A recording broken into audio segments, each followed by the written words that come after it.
저와 함께 로마서 12장에 있는 말씀 같이 보시겠습니다. 로마서 12장 1절에서 8절까지의 말씀입니다.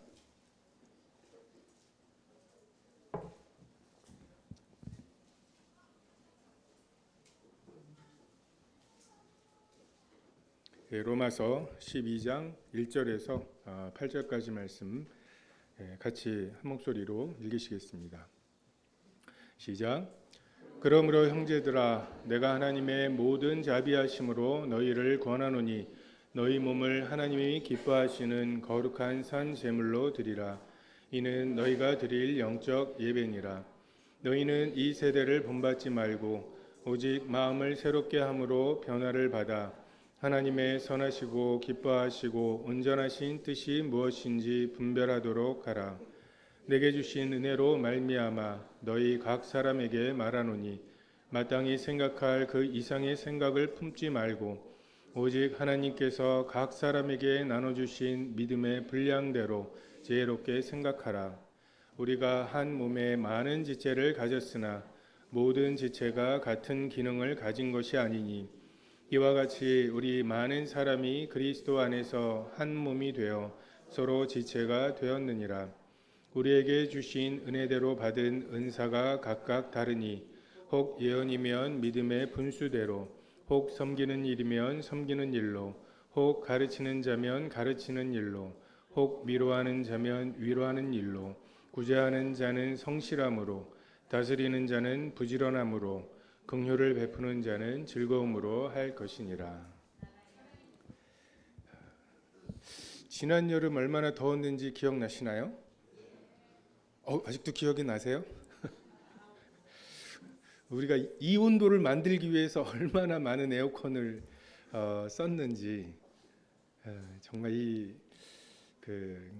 정말 하나님의 계절을 바꾸셔서 참 시간이 가고 그러면 그 안 갈 것 같던 이제 더위가 자리를 비키고 정말 그렇게 되는 것처럼 하나님께서 우리에게 약속하신 일들도 그렇게 되리라고 생각이 됩니다.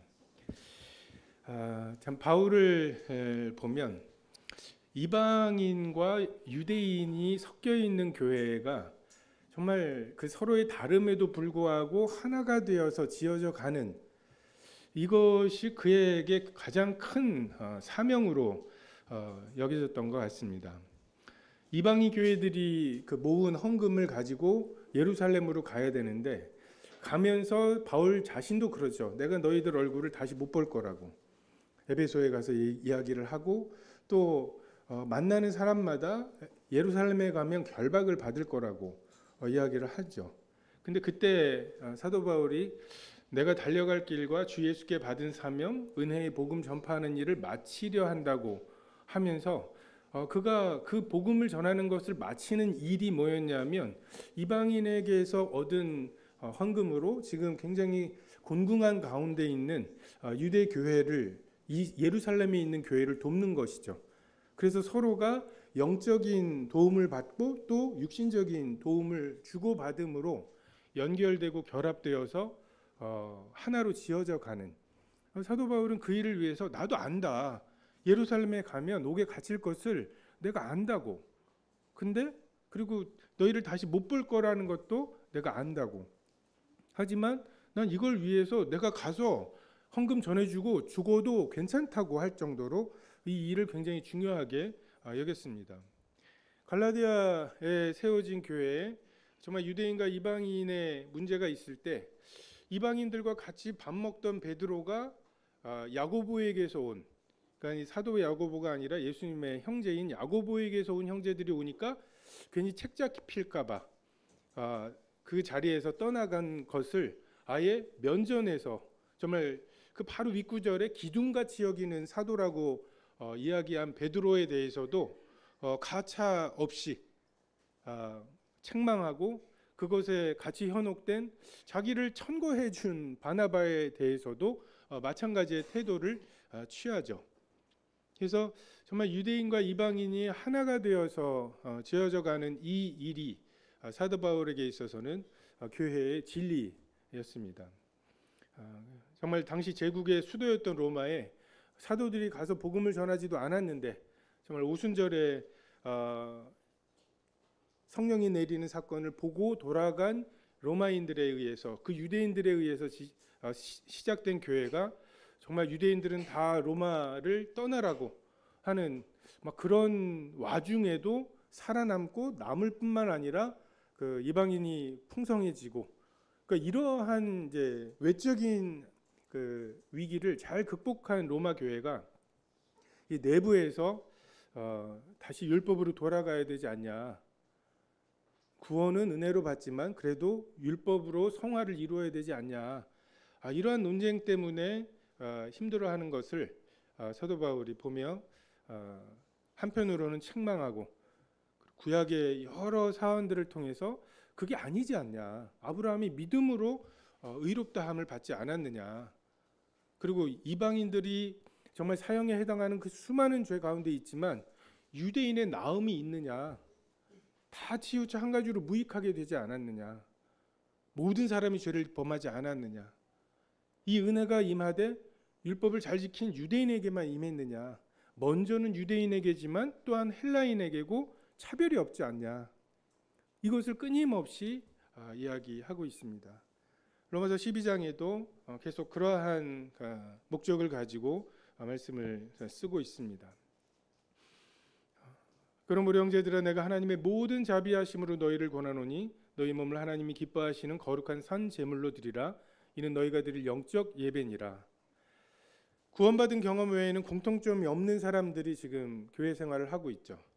음식에 있어서 먹을 수 있는 것과 없는 것, 이것을 구별해야 되는 상황이었고, 로마 정부에 대한 태도도 지금 이 우리나라도 진보와 보수 이렇게 해서 되게 차이가 많지만 그것과 비교도 할 수 없을 만큼 정말 정부에 소속되어서 뭘 하고 있는 사람부터 정말 그 유대인, 핍박받는 유대인으로 살아오던 사람이 구원을 받았고, 또 노예도 있었을 거고 그 노예의 주인이 있었을 거고, 굉장히 다양한 사람들이 다양한 차이에도 불구하고 그냥 예수님을 믿었다고 하는, 이 믿음을 주셨다고 하는 이것으로 교회 생활을 하고 있습니다. 일주일에 하루는 쉬면서 안식일을 지키고 정말 13살부터 토라를 암송하고 그 절기들마다 이 절기에는 이런 일을 하면서 이걸 추억했었지, 6월절에는 양을 잡아도 뼈를 꺾지 말아야 되지, 이런 것이 그의 어린 시절부터의 추억인, 우리도 설과 추석의 어떤 그 기억들이 있잖아요. 추석과 설만 되면 떠오르는 기억이 있잖아요. 근데 이게 미국 가가지고서 설과 추석을 겪으면 되게 낯설어요. 우리는 그 추억이 있는데 미국은 쉬는 날이 아닌 이상함.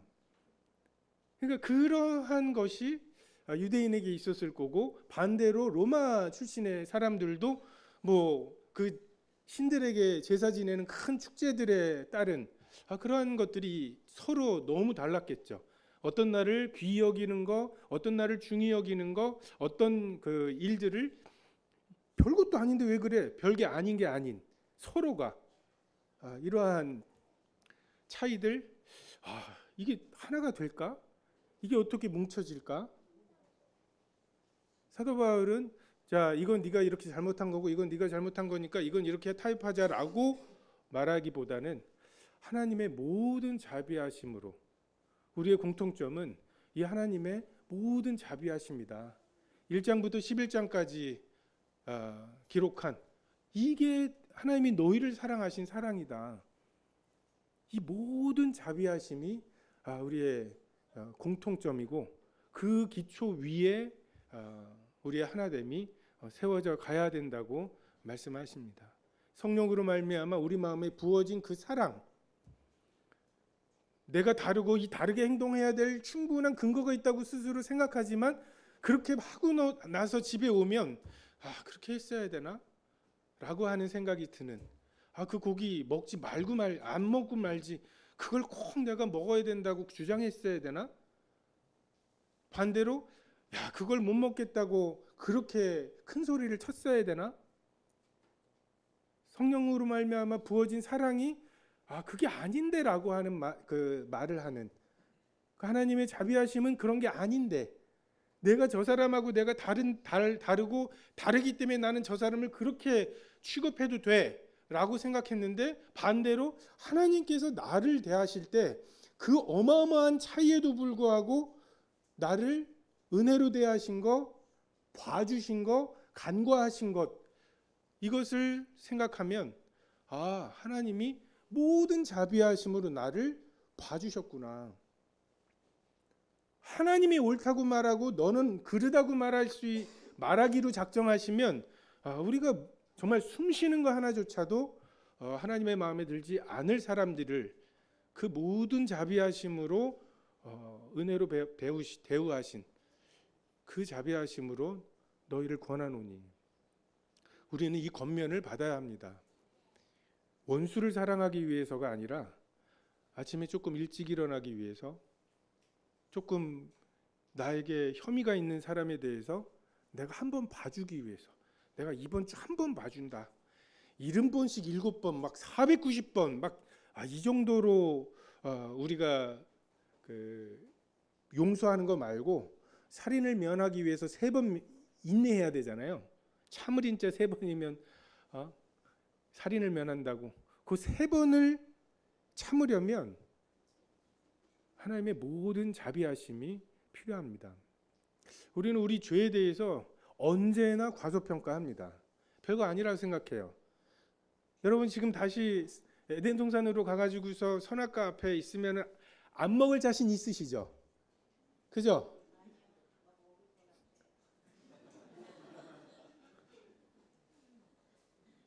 막 5m 두께의 콘크리트로 발라놓으면 그걸 굳이 깨가지고 그 속에 있는 이것까지는 안 하게 만들 자신이 있지 않습니까? 우리는 항상 우리가 얼마나 주인 되려고 하고 내가 선악의 기준이 되려고 하는 그 열망이 있는지를 우리는 별거 아니라고, 조금만 가르치면 된다고, 이 역사를 보면 우리가 또 그렇겠어 라고 말하지만 다음 일주일 또 그렇고 지난 일주일 또 그랬죠.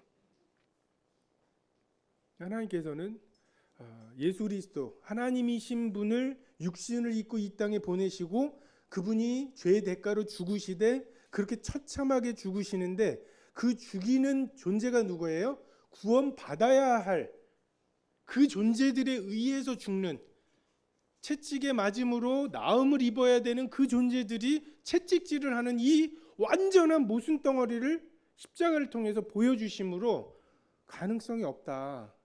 하나님의 모든 자비하심이 필요하다라고 하는 걸 말씀하시고, 그래서 유대인, 내가 10년 전에 유대 땅에 직접 가서 성전에서 제물을 드린 적이 있단 말이야. 그 뿌듯함을 내려놔라. 그 뿌듯함에 조금 더해서 구원받은 게 아니라는 거죠. 하나님의 정말 모든 자비하심이 우리의 모든 영역에 발라져야 합니다.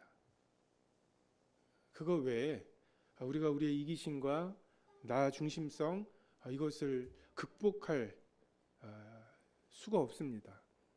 우리 주변에 그런 걸 극복하는 일들이 좀 많이 보이죠. 그게 자기 의의가 남아요. 조금 해야 될 짓 안 하고 안 해야 될 짓 한 것, 근데 정말 참은 거, 이게 더 큰 교만으로 남습니다. 감기 낫고 암 생기는 거죠. 그 앙금이 없이 하나님을 우리가 섬기기 위해서, 그리고 나와 다른 그 사람들을 내가 받기 위해서 필요한 것, 하나님의 모든 자비하심입니다. 거룩한 산제물로, 하나님이 기뻐하시는 거룩한 산제물, 소나 양이 제물되어서 태워질 때 거기에 감동하고 의지할 것이 아니라 하나님의 모든 자비하심이 나를 태우는, 그래서 내가 안 했을 행동을 하게 되고 했을 행동을 안 하게 되는, 정말 내가 불태워지고 내가 변화되는 것, 이것이 우리가 추구해야 할 제물 제사라는 거죠. 지난 일주일 동안 나는 이러이러한 일들을 했어, 나는 율법에 아주 부합하게 살았어, 이 뿌듯함이 아니라 내가 하나님의 자비하심에 의해서 불태워졌는가, 죽었는가? 하기 싫었는데 그 자비하심의 권함을 받아서 내가 그 일을 했는가? 아니면 했을 행동을 하나님이 이런 분이 아니신데 라고 하고 안 해본 적이 있는가? 하나님만 사랑하고 하나님의 말씀만 듣는 사람들이 굉장히 편협하고 자기중심적이고 굉장히 잔혹합니다. 사나워져요. 하나님 말씀만 듣는다는 사람이. 여러분 예배 참 경건하게 신령하게 하나님의 그 은혜와 예수님의 죽으심 그 피와 살 그렇게 해서 막 이렇게 드리셨죠. 이 표정 그대로 옆 사람에게 이게 하나님의 자비하심이지 하고서 그 표정 그대로 옆 사람에게 적용을 하셔야 돼요. 40달란트 하나님이 저를 탕감해 주셨습니다 막 하면서 막 그 사랑과 감격 막 이런 걸 하다가 너 일로 와. 너 100데나리온 언제 갚을 거야? 이게 우리가 모순이라는 걸 몰라요. 10,000달란트 탕감받은 게 감사죠. 왜요? 나에게 유익하니까. 100데나리온 기어이 받아내는 거 나한테 유익하죠. 그거 뭐예요? 내가 선악의 기준인 거죠. 탕감받는 거 내 선악의 기준에 선한 거죠. 100데나리온 받아내는 게 나의 선악의 기준에 선한 거죠. 근데 그러면서 그러니까 일관되게 사는 거예요. 이 사람은 나에게 뭐가 이익이냐를 가지고 일관되게 사니까 자기가 모순된다는 거를 모르는 채 살아요. 우리가 이럴 수 있습니다. 하나님의 모든 자비하심, 그 은혜에 황홀해하는 그 눈빛으로 진짜 옆 사람, 나랑 다른 사람, 혐의가 있는 사람, 그 사람을 그 눈으로 바라보고 우리가 우리에게 죄 지은 자를 사하여 주는 것과 나의 죄를 사하여 주시는 것이 같아지는 것, 일체가 되는 것, 이게 되지 않는 신앙. 그런데 그렇게 이게 하나님께만 예배는 굉장히 신령하게 드리면서 그 표정이 옆 사람에게 가지 않으면서도 하나님을 굉장히 잘 섬기고 있다고 착각한다니까요. 이게 스스로 속이는 거예요. 스스로 속는 거예요. 이 당시 유대인들에게는 너 그때 가가지고서 정말 레위기에 있는 그 말씀대로 제사 지낸 거 이 뿌듯함을 내려놓으라고 사도 바울이 이 말씀으로 하시는 거라면 오늘날에는 우리는 예배를 정말 하나님께서 말씀하시는 영과 진리의 예배를 드렸다고 하는 뿌듯함을 내려놓고 그 뿌듯함이 옆 사람에게 적용되는지로 내 몸이 거룩한 산 제물이 되는지 제물 드린 거 말고 내가 불타고 있는지를 기준으로 하라는 거죠. 이게 굉장히 멉니다. 하나님의 자비하심을 깨닫는 것과 정말 그 10,000달란트, 이게 1달란트가 6,000데나리온이거든요. 6,000만 데나리온 탕감받은 자가 100데나리온이 안 돼요. 반대로 하나님이 우리에게 요구하시는 것 100데나리온 정도입니다. 너 교회에 와서 고기 안 먹어도 되지 않아? 집에 가서 먹어. 이거예요. 괜히 그 고기 못 먹겠다는 사람 섞여 있는 거 뻔히 알면서 그 고기 섞어서 애찬하지 말고 로마 교회에서 나 자신을 드리는, 어떤 사람이 자기 자신을 주님께 드리지 않으면 제자로서 합당하지 않다고. 자, 뭐 가지고 있어요? 제가 집도 있고요, 차도 있고요. 이렇게 해서 목록을 적어요. 그리고 제가 대학도 나왔는데요, 그것도 써야죠 하면서 막 딱 쓰다 보니까 아니 그러면 이제 뭐 아무것도 안 남았어요. 저는 나밖에 안 남았어요. 빠뜨릴 뻔했군요. 그래서 여러분, 나 자신이 하나님께 드려졌다는 것의 자유함을 아십니까? 하나님에게 집을 드릴 필요가 없어요. 왜요? 이게 내 집인데 내가 하나님 거라면 이 집도 하나님 거거든요. 막 금욕으로 사는 사람들이 있어요. 왜? 자기가 좋은 것만 골라서 하다가 타락했거든요. 그러니까 자기가 싫은 것만 해야지 하나님을 잘 섬기는 거라고 그러실 필요 없어요. 배우시고 읽으시고 경험하시고 여행도 갔다 오시고 그게 다 뭐가 됩니까? 하나님께 되고 교회께 됩니다. 나를 드리고 나서 내가 내 것이 아닌 자유함, 정말 이것이 우리에게 있습니다. 너희는 이 세대를 본받지 말고 오직 마음을 새롭게 함으로 변화를 받아 하나님의 선하시고 기뻐하시고 온전하신 뜻이 무엇인지 분별하도록 하라. 로마가 가장 활기 있게 뻗어나가던 때죠. 서기 1세기 오현재의 시대가 앞두고 있는, 근데 그때 사도 바울이 우리의 시간을 낭비하게 만들고 하나님의 주신 기회를 허비하게 만드는 많은 것들, 하나님이 하지 말라신 것은 그게 우리에게 좋기 때문이죠. 하나님이 하라고 하신 것들은 그게 우리에게 좋기 때문이죠. 하나님은 항상 선하십니다. 이 세상에 육신의 정욕과 안목의 정욕과 이생의 자랑으로 가득 차 있고 평생 우리를 만족시켜 줄 것 같지만 우리를 만족하게 할 수 있는 유일한 것은 아버지의 사랑이에요. 다 있는 것 같은데 아버지의 사랑이 세상에 없습니다. 대단한 부자이면서 또 업적을 남기는 사람이 될 수 있지만 심판대 앞에서는 두려워 떨면서 내가 당신과 무슨 상관이 있습니까? 라고 고백할 수 없는 밖에 없는 그러한 삶을 세상이 요구합니다. 유일하신 참 하나님과 예수 그리스도를 아는 것이 조금도 없는 삶, 하나님께 의탁해야 되는 것이 조금도 없는 삶을 약속하죠. 근데 우리는 이 세대를 본받지 말아야 하죠. 근데 또 저는 한편으로 너무 두려워하는 것도 뭐 세계 정부, 일루미나티 막 이런 것들 너무 현혹되어서 본의 아니게 사탄이 전능한 것처럼, 사탄을 두려워하는 것은 하나님의 뜻이 아닙니다. 두려워해야 될 유일하신 분은 하나님이시죠. 그러니까 우리가 사탄과 막 이 밀려오는 걸 어떻게 하냐 막 하면서 막 엄청나게 막 두려움, fear라고 하는 단어가 경외하다라는 단어거든요. 그러니까 사탄을 경외하는 것, 두려워하는 것, 이것은 옳지 않습니다. 사탄은 자기 머리 깨지는 줄 모르고 발꿈치를 무는 존재예요. 예수님을 십자가에 못 박는 것으로 이긴다고 생각했던 그런 존재입니다. 욥기에도 보면 하나님이 제한을 두시죠.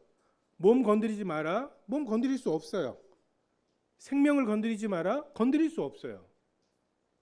사탄이 지금 하나님하고 그 1대1로 싸우고 있는 게 아니에요. 사탄의 운명은 우리가 계시록에 이미 나와 있는 대로, 이사야서에 기록된 대로 그 구덩이 맨 밑에 빠치우는, 이게 결정이 돼 있는 존재입니다.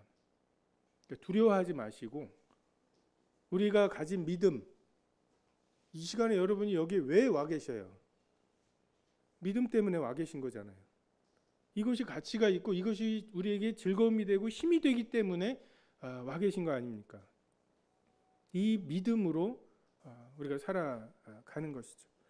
저 대학교 때 포스트 모더니즘이 유행이었어요. 이게 몰려온다고. 그리고 지금 한 30년 지나서 보니까 몰려왔어요. 토끼와 거북이 얘기는 아무리 재능이 있어도 그 성실해야 된다, 이거잖아요. 이게 모더니즘이거든요. 포스트 모더니즘에 자라는 아이들은 거북이는 왜 산에서 경주를 했을까요? 바다에서 하지? 오, 되게 창의적이구나 너는. 뭐 이런 거예요. 야, 답은 없어. 여기서부터 시작하는 거예요. 어릴 때 그 배웠던 거는 답을 찾는 것이었죠. 지금은 답이 없는 그것을 기준으로 하는, 동성애를 죄라고 말하면 잡아갈 법을 만드는 것을 국회에서 그렇게 진지하게 논의할 거라고. 만약에 저 대학 다닐 때 90년대에 나중에는 포스트모더니즘이 되면 그렇게 될 거라고 막 안 믿었을 거예요. 그래, 동성애를 우리가 동성애를 죄라고 말한 적은 없잖아요, 형법에. 그 동성애를 하는 사람 그때도 했었고 할 텐데, 그것을 교과서에 동성애도 정상이라고 말하고 성교육 시간에 동성애자들은 이렇게 성교육 성행위를 한다라고 하는 걸 아이들에게 가르치고 건강한 성행위가 뭔지를 이 논의를 할 거라고 하는 생각을 못 했는데 지금 하고 있잖아요. 이게 포스트 모더니즘이죠. 근데 그때 좀 잘못 배웠던 게, 포스트 모더니즘이 오면 기독교가 굉장한 위기에 빠질 거라고, 그러니까 두려워하게 만드셨던 것 같아요. 근데 지금 보면 포스트 모더니즘이 횡행한 시대, 법이 없어요. 기준도 없어요. 절대적인 것도 없어요. 얼마나 외롭습니까? 그게 죽음 너머의 심판에 대한 두려움을 해결해 주고 있습니까? 야, 유튜브랑 막 그 인스타랑 막 이런 것에 쩔어 있는 애들 교회 예배나 이런 거 지겨울 거라고 그럴 것 같습니까? 유튜브가 거기에 있는 막 그 영상들이 정말 깊은 만족을 주고 그래서 더 이상 기독교를 안 찾을 것 같습니까? 저 어렸을 때 예수님에 대한 영화는 예수님의 기적과 하나님 되심을 많이 얘기했던 것 같아요. 부활하심 막 이런 거. 근데 지금 뭐예요? 패션 오브 크라이스트나 이런 거 보면 예수님의 고난, 죽으심, 그 고뇌를 이야기하죠. 예수님의 일부분 아닙니까? 우리가 7가지의 세대를 통해서 하나님이 인간 세상을 다스리신다고 믿고 있죠. 무죄의 섭리 때 죄가 결국 들어왔지만 하나님의 은혜가 있었죠. 양심껏 살아보라고 했을 때 결국 노아의 홍수로 끝났지만 노아의 방주가 있었죠. 하나님은 어떤 시대, 우리가 어떠한 이건 그래도 가능성이 있지 않을까? 우리가 직장 다니는 거 뭐 이런 것들 때문에 주님 못 섬기는 거지. 이러한 미련을 가지고 있는 우리들에게 에덴 동산 봐라. 먹고 살만 했다. 하지만 하나를 못 먹게 하신 것을 순종할 수 없었다. 그리고 그 순종하지 않아서 죽어야 마땅한 자들에게 하나님의 주권적인 은혜도 실패하지 않았다. 하나님은 모든 시대에 모든 상황 속에서 영광을 받으실 거예요. 하나님은 하나님의 영광을 우상에게 넘기지 않으시고 살아계신 하나님이 그 자신의 영광을 스스로 드러내시고 증명하시고 받으셔야 마땅한 영광을 받아내실 겁니다. 너무 막 호들갑 떨지 마시고 두려워하지 마시고, 세상을 이긴 이김이 무엇입니까? 우리의 믿음입니다. 우리의 믿음을 붙잡으시면 충분합니다. 제가 볼 때는 유튜브나 이런 것들 때문에 한 40살까지는 해봐야 허무함을 느꼈던 사람들이라면 한 20살, 한 25 정도만 돼도 유튜브가 이게 계속 돌다가 봤던 건데 하고서 또 돌고 좀 빨리 지치는 면도 있을 것 같아요. 옛날 같으면 영화관 가야 됐잖아요. 그래서 그거 봐야 됐고 더 보고 싶은데, 근데 진짜 지금은 보고 싶은 만큼 볼 수 있잖아요.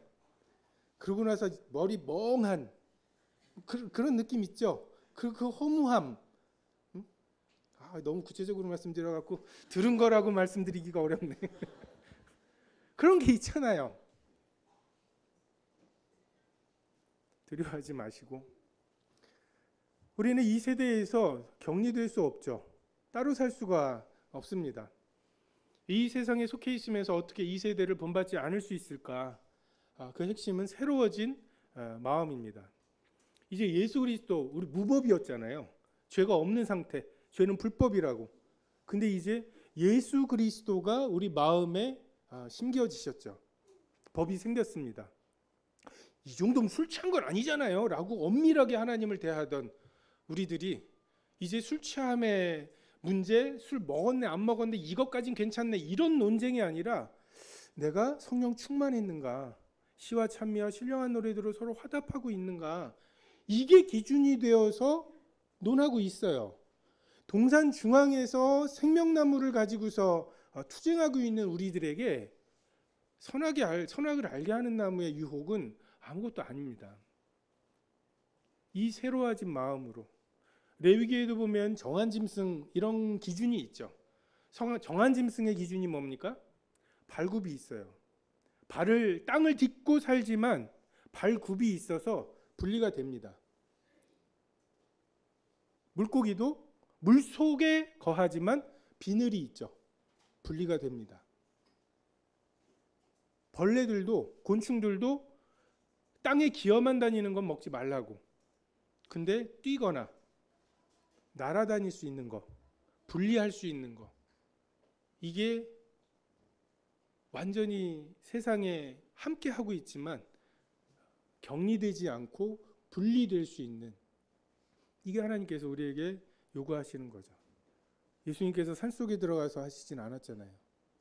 우리에게는 침례 요한을 그리스도 아니야? 침례 요한 그렇게 광야에 동떨어져서 메뚜기와 석청만 먹고 경건하게 사는, 이것을 메시아의 모형이라고 생각합니다. 그게 우리들의 성향이에요. 우리도 그렇게 살아야 되지 않나? 아닙니다. 우리는 이 세대 속에 살고 있어야 하죠.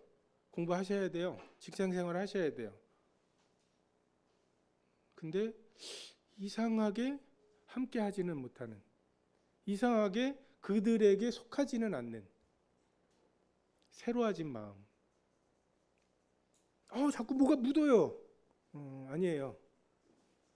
문둥병자를 만지면 부정하게 되는 것이 아니라 문둥병자를 만지면 문둥병자가 낫는, 내 속에 새로워진 마음, 내 속에서 분출되는 생명력, 이것이 우리가 세상 속에 물 속에 땅을 짚고 살고 있지만 여전히 분리될 수 있는, 세상을 본받지 않을 수 있는 뜻입니다. 하나님의 뜻을 분별해야 하죠.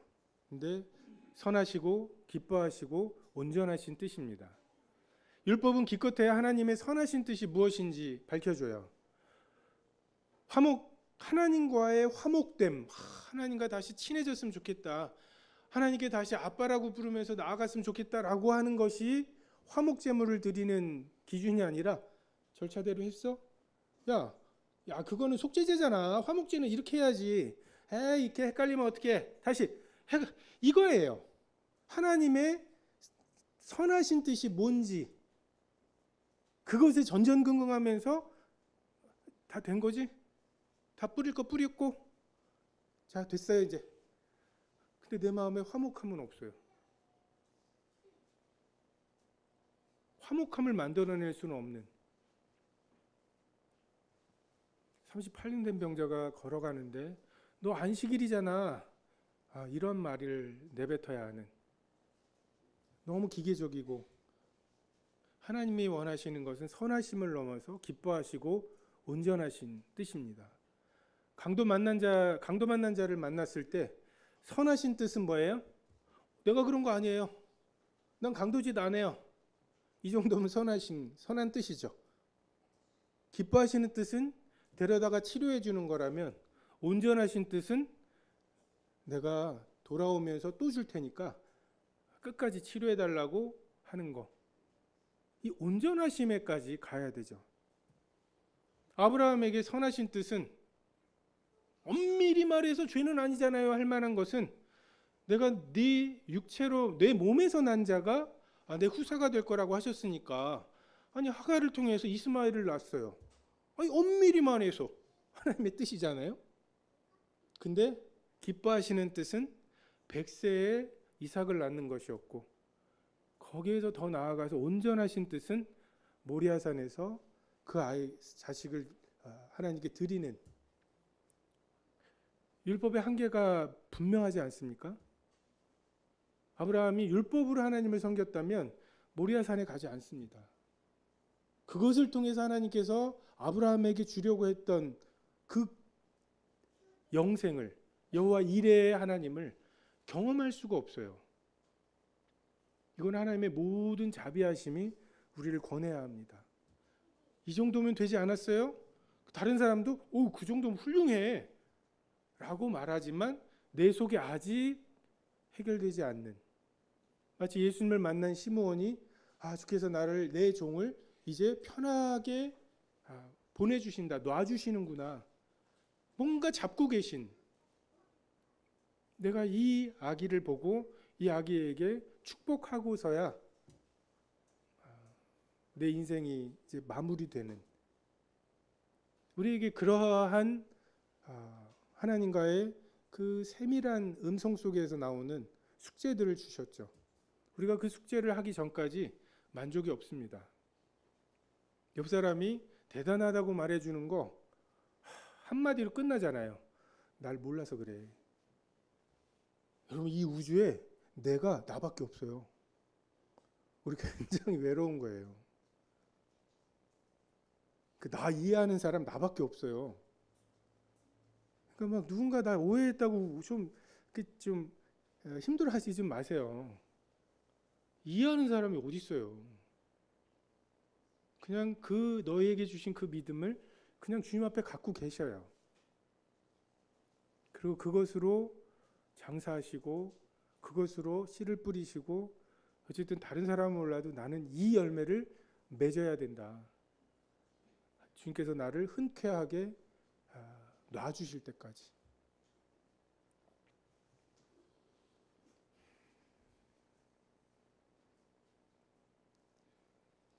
내게 주신 은혜로 말미암아 너희 각 사람에게 권하노니 마땅히 생각할 그 이상의 생각을 품지 말고 오직 하나님께서 각 사람에게 나누어 주신 믿음의 분량대로 지혜롭게 생각하라.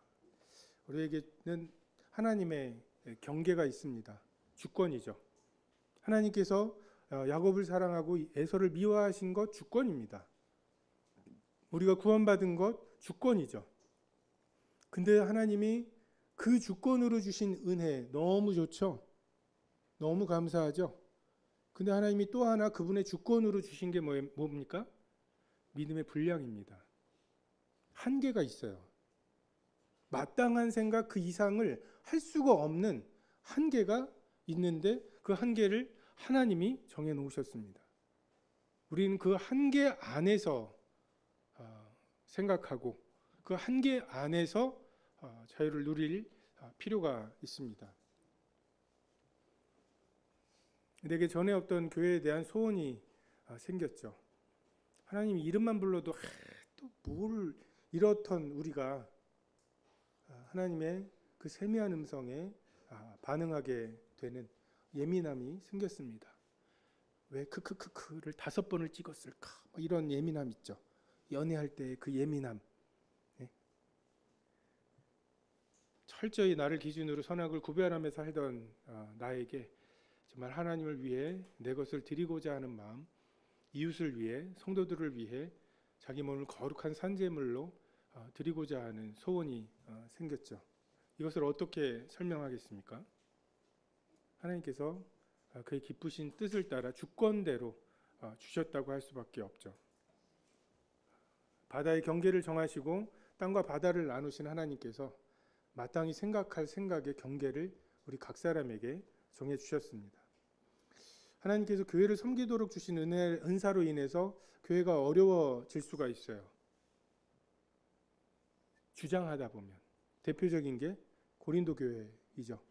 한 사람이 예언을 하고 있는데 야 니네만 예언하는 사람이 있어? 우리도 하나님이 함께 하셔? 하면서 막 예언하고 있고 알아듣지도 못하는데 막 방언하고 그것으로 하나님이 우리와 함께 있어 하나님 우리 편이란 말이야 하면서 사나워지는. 여러분 우리가 유일하신 하나님을 믿고 유일한 진리와 유일한 구원의 길을 믿잖아요. 이게 얼마나 우리를 당당하게 사나워지게 만든 줄 아십니까? 여기서 이렇게 뒤집기만 하면 굉장히 잔혹해집니다. 우린 굉장히 날카로운 검을 갖고 있어요. 이게 하나님의 인격이라고 하는, 그리고 이 검을 가지고 있는 게 우리의 권리가 아니라 하나님의 은혜라고 하는 이 주권과 하나님의 그 인격이라고 하는, 예수님이 그 누구보다도 검을 휘두를 만한 권리가 있으신 분이 어떻게 사셨는지, 어떤 인격 속에 그 검을 꽂아 두셨었는지, 우리가 이것을 동시에 같이 배우지 않으면 하나님의 이름으로 우리가 엄청난 그 폭력을 행사할 수 있습니다. 이것은 서로에게, 성도들에게 또는 믿지 않는 사람들에게, 그리고 나 자신에게 그럴 수 있어요.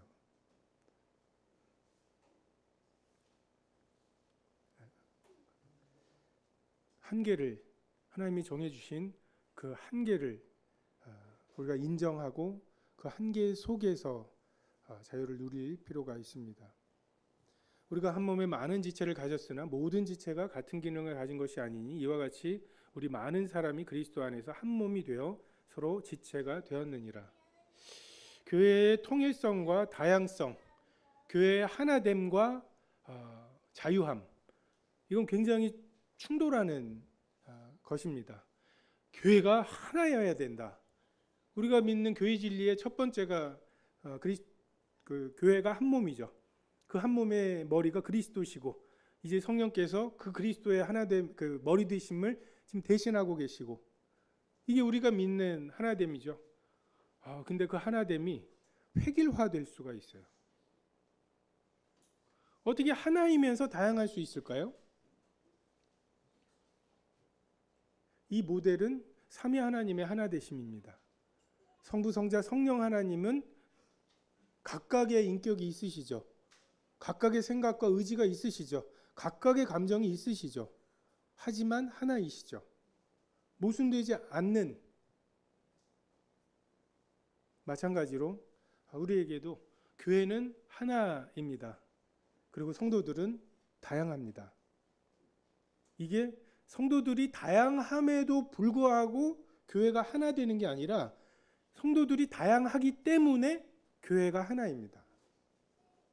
다 몸이어서 하나 되는 게 아니에요. 몸이고 눈이고 귀고 코고 입이어서 서로가 다 달라서 하나인, 이 하나님께서 몸으로 설명하시는 하나됨과 다양함의 조화이죠. 우리는 DNA가 같아요. 예수 그리스도라고 하는. 그래서 우리의 혈액형이 다 그 C형이라고 말하죠. 그리스도의 그 피에서, 그 하나의 세포에서 필요에 따라서 눈이 되고 귀가 되고 코가 되고,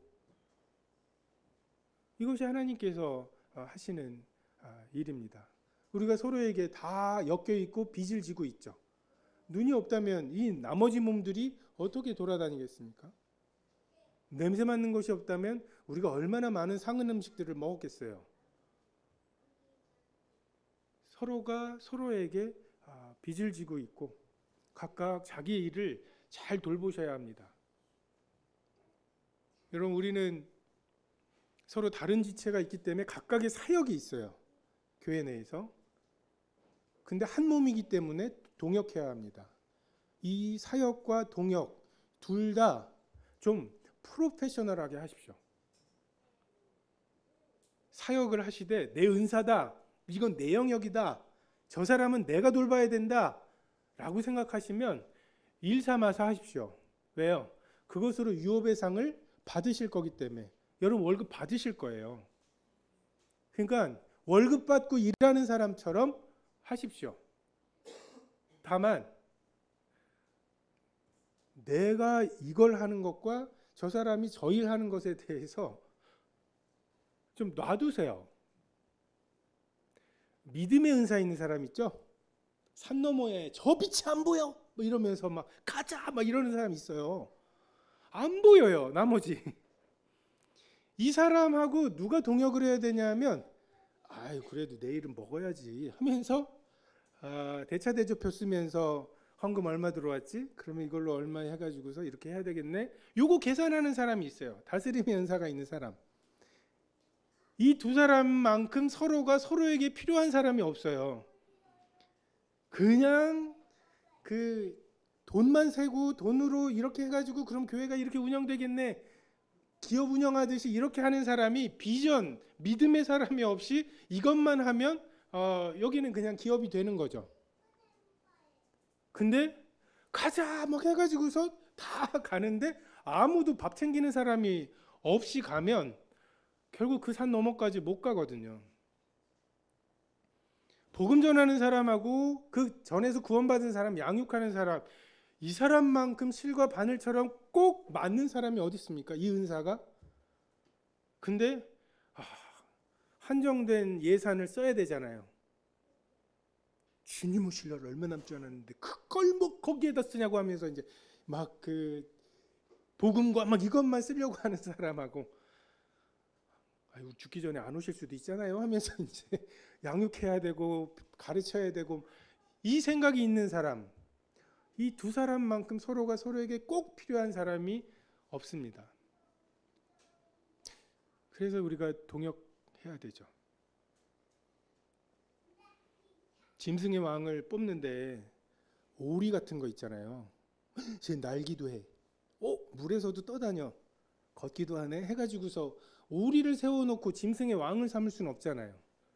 하나님의 방법은 호랑이랑 독수리랑 고래랑 각자가 자기 영역에서 최선으로 자기 하고 싶은 것을 은사 받은 대로 분량대로 그 생각의 한계대로 최선을 다하는 거예요.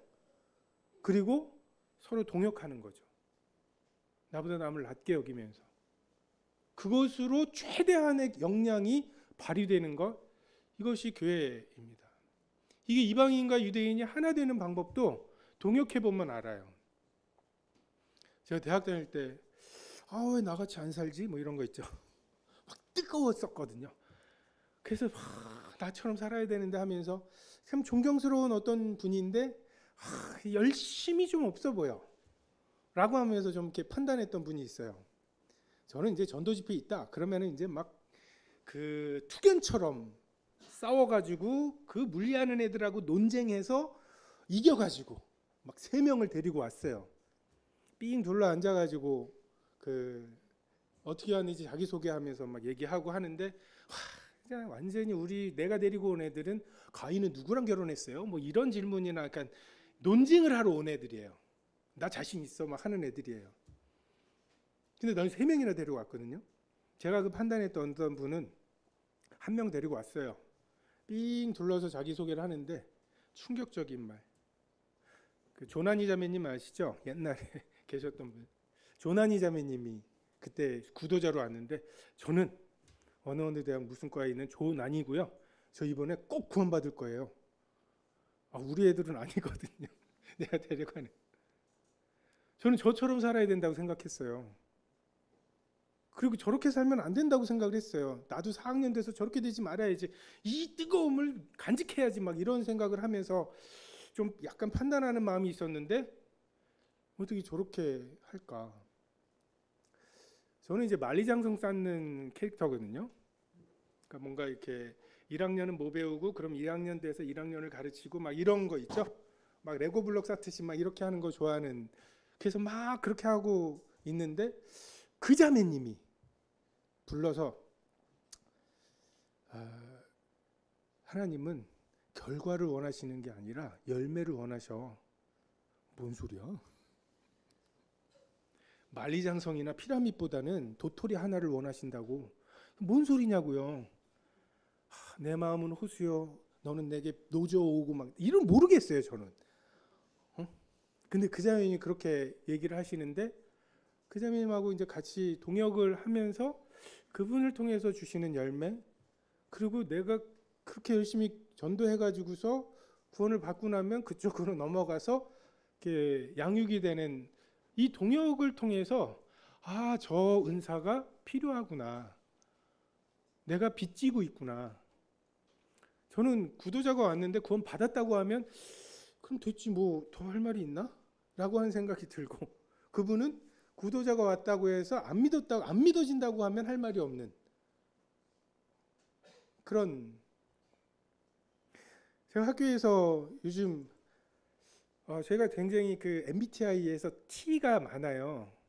그 공감 못하고 하근이가 보건소에서 어느 날 집에 왔는데 화근이가 막 나오면서 잘 놀다가 울어요. 양쪽에 그 동그란 그 주사 맞고 나서 하는 거 있죠? 요걸 붙이고 왔어요. 그러면서 막 울기 시작하면서 그 보건소에 가서 주사를 맞고 왔다고, 아프다고. 그럼 어떻게 해야 돼요? 아팠어 이래야 되잖아요. 나도 모르게 나온 첫 번째 마디. 어느 쪽이 더 아팠어? 막 이래. 이거 막 학교에서도 막 그 선생님들은 막 이렇게 막 그 공감하고 자기 일도 아닌데 그 응급실에 갔는데 아기가 아파서 온 그 엄마한테 어떤 간호사가 너무 행정적으로 돼 있다는 거예요. 감정 없이. 그걸 전하면서 이 여성 자기도 아니에요. 그걸 본 얘기를 해주면서 울먹하시는 거예요. 근데 제가 그 사건을 듣는 순간 첫 번째 떠올랐던 생각이 그 건강보험료를 좀 올려야지. 이 생각이었거든요. 간호사를 좀 더 써야지. 졸음운전을 해가지고서 기사 아저씨가 뭐 그걸 처박았다. 그래서 사고가 났다. 그러면 대안이 뭐예요? 버스값을 올려야지. 얼마나 피곤하셨을까. 이 생각이 아니에요. 저는 내가 결심만 하면 공감해 줄 수 있는 줄 알았어요. 이거 노력하고 결심하면 되겠지. 이게 조금 공감 능력이 좀 떨어지는 게 아니라 장애가 있는 수준인 것 같아요. 노력해도 안 돼요. 여기서 어떻게 해야 되지 하면서 하는데 이게 거의 AI가 그 표정 관리하는 거 있죠. 입꼬리를 올리세요. 올렸고 눈 어떻게 해서 이 표정. 제가 이게 어디 그 문병을 가거나 장례식장에 가면은 하는 그런 어떤 애매한 표정이 있어요.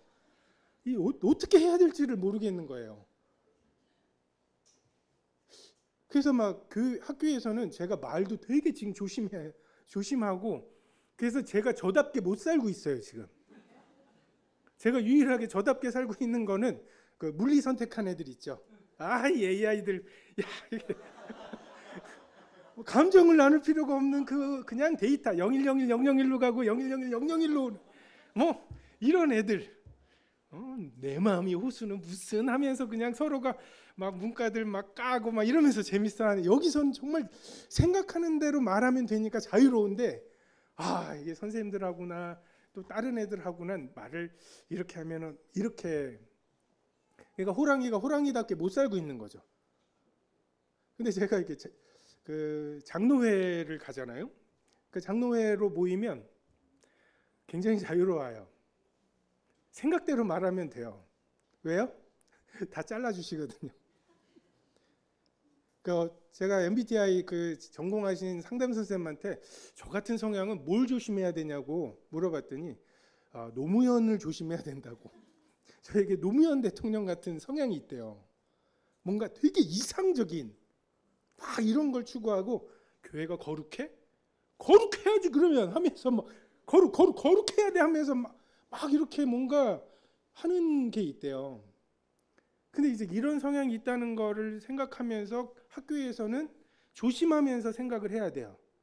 근데 교회에서는 마음껏 생각하고 그냥 장로회에 가서 쏟아놓으면 다른 은사를 가진 분들이 잘라주기도 하시고 덧붙여주시기도 하시고 아닌 게 되기도 하고 대부분.